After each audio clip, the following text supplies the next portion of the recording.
Good afternoon. Thanks very much indeed, Tim. If you'd like to forward to the next slide, I'm sure you've all read that. Thank you. So that's the précis of our technology is we've created the first X-ray tube in the world that doesn't need a hot filament to generate the electron current in it. Why is that important? Because that allows you to electronically control it, but it makes a big difference to the size, as you can see in this in this slide, and that's the core of it. All the products that we're going to build based on this new technology use the electronic controllability and just this huge reduction in size as the core. If you look at the next slide, we talk about our corporate strategy. There's some giant companies all over the world have been trying to get an electronically controlled X-ray tube for probably 15 or 20 years, and we managed to get there first. So our strategy is focused around how do we monetize that first mover advantage, very conscious of the fact that often with a new technology that changes a whole market, the innovator does all the hard work, and whoever comes second earns all the money. So our strategy is very much about early commercial domination. So just moving quickly to get the low-hanging fruit, the products that really offer a huge amount of value to customers and offer the chance for us to make some seriously good gross margins, because we're adding customer value with products that frankly have no competitor, because the product functionality can't be done with conventional technology. Our plan is to commercialize high in the value chain, so we're not selling X-ray tubes or parts. We want to be as close to the customer as we can, as far up the value chain, because that just leverages the competitive advantage of what we've got. And obviously, we're a small company in Adelaide. To get to market, we need a number of channel partners and collaborations. So our goal in all of this strategy is 4 production lines making products for global markets. I'll run you through what those 4 product lines are. Each one of them is a giant market opportunity in its own. If we look at the next slide, our first go-to-market was in hospital X-ray, mobile X-ray. Obviously, we've got with a small X-ray tube, we can make a very small cart to carry it. So we replicate the performance of machines that are 500, 600 kilograms. Ours is 95 kilograms. That allows it to be smaller, to get into tighter spaces. It's faster to work. We've discovered in COVID times, it's faster to sterilize disinfect after each procedure. We launched this originally with Carestream, who were our exclusive distribution partner for the first 2 years. We've got about 250 units operating in actually 30 countries around the world. But now we're selling under our own brand and looking to build up our own international sales and not direct selling, but through independent distributors. The products in 3 variants at the moment, each of them exploring different areas of the same product functionality. Obviously, the core market is medical hospitals for bedside imaging and ICUs and EDs. There's a separate market in deployed military hospitals. That's an interesting market because in a tented hospital, think of MASH 4077, you can't use a 600 kilogram X-ray. So we've kind of got that market to ourselves, and obviously that's financially attractive. And we've also discovered that there's an emerging market in veterinary applications as the veterinary market transfers to digital, and workflows in veterinary practices, particularly in multi-doctor practices, become busier and busier.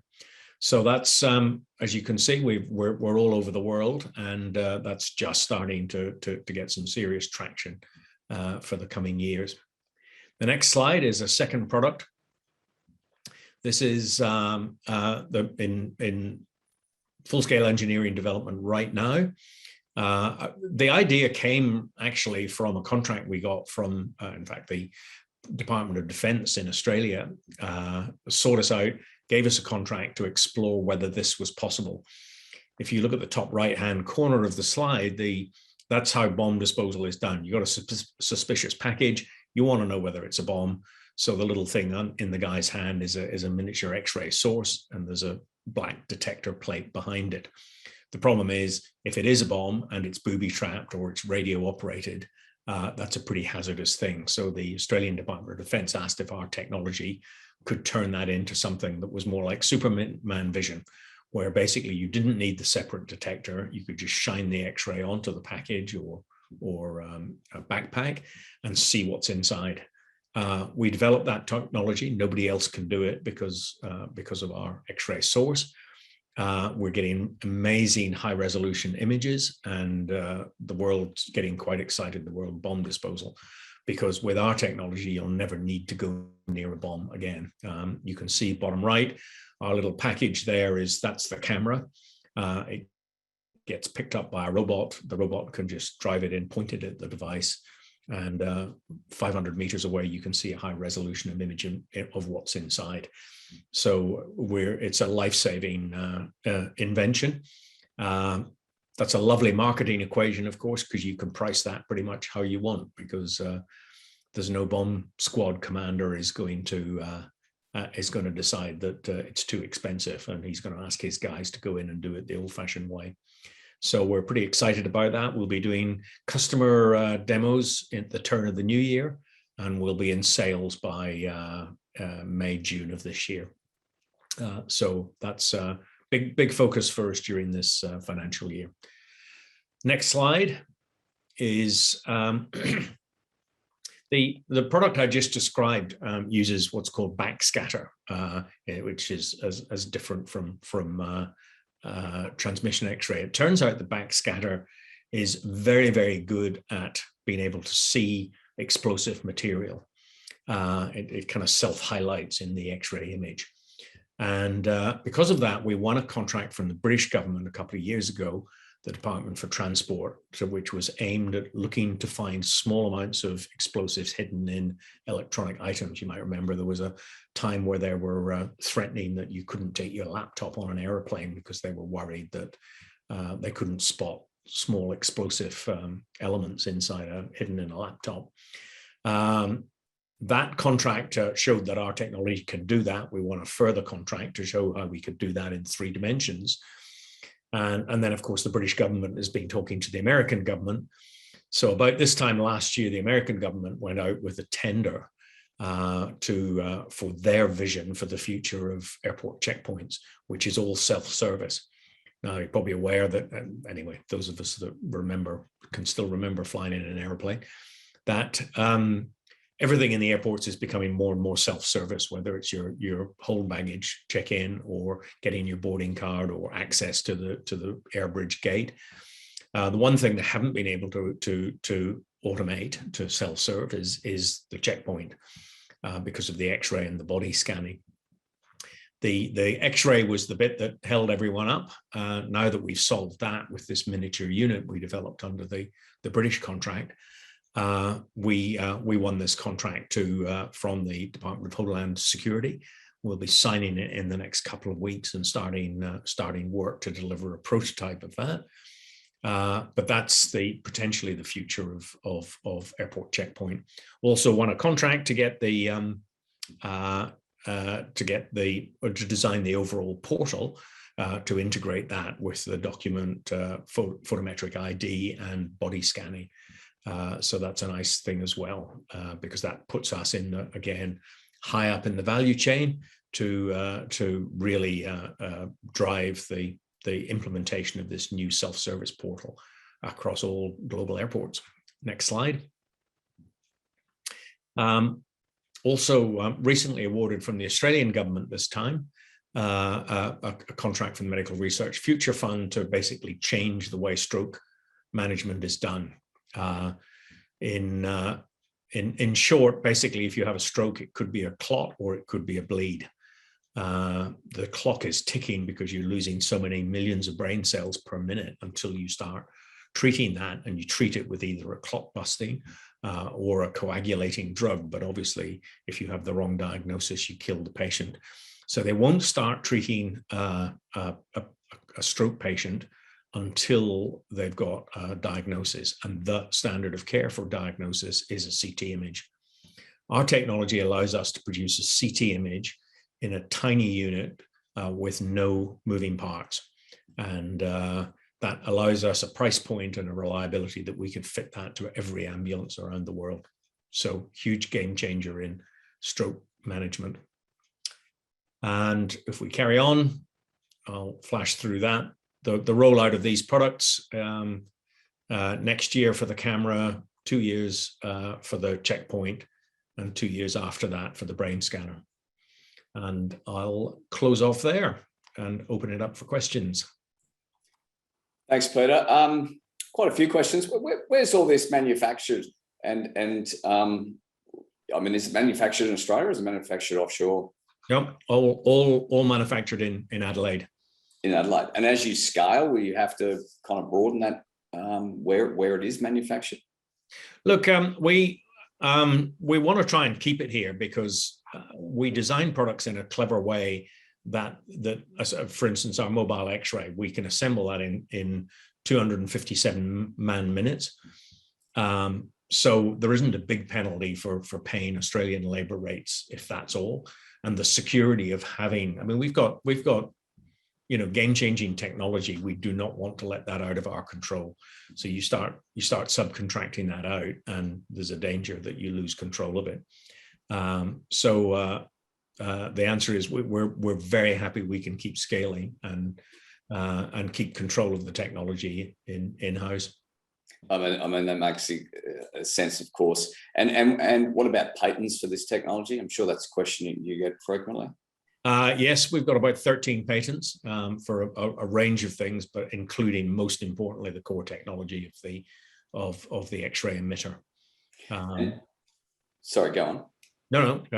And you talk about kind of first mover advantage with your product. Can you have that first mover advantage across all these products? Yeah. Every one of these products, exception of the mobile X-ray, because there's a lot of mobile X-rays. That was our first product, and it's not a good strategy for your first product to be disruptive, because the time to first revenue can be very long with a truly disruptive product. It's highly differentiated, which is good. But the other products that we're talking about in bomb disposal, in stroke imaging, and airport security, nobody else can do. So we're in the market on our own, and our aim is to commercialize those as quickly as we can. Just because when we're earning money from that just puts us so far ahead of the competition. I mean, there's certainly very impressive products, and so what's the pipeline for revenue and profitability? How's that look? By the end of or during next financial year, we'll be on break even, and so that's when the sales and profitability will cover our costs, which is it's a challenge because we're doing 3 product developments simultaneously. We're not doing these in sequence. And then the sales start to build very, very quickly. By 5 years, we're generating some pretty enormous amounts of cash. And given the breadth of products, I mean, we are looking at different things. Obviously, do you focus your energy, for want of a better word, on where the most profitability and revenue is per product, or how do you kind of focus on the different products, given they are across such a wide field? Look, we looked at a lot of different products before we settled on these 4. These 4 really are outstanding, not in terms of the size of market, and the fact that we've had external funding. People have paid us to develop these products, which is always a good indication that the market's anxious to get it. Yeah. Those are the 4 products. We're recruiting now to develop those. Well, the first product's already in market. Where the building there is in the sales pipeline. But in the other 3 products, we're developing those. They've got different launch dates, But we've got a team on each one of those working that very hard to really maximize the competitive advantage we've got.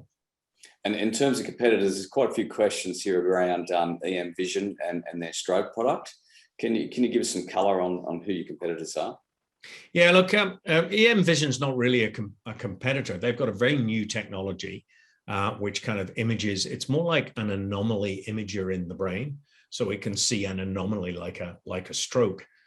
As of yet, that's not, the medical world hasn't worked out that that's a way to diagnose a stroke.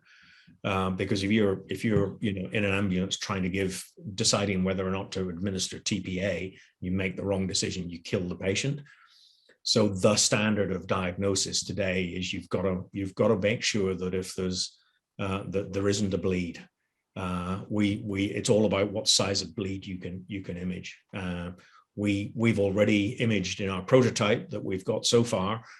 We've got very close to the standard you can get with a conventional CT, and our friends at Johns Hopkins in the US are looking at doing the analysis on our image processing.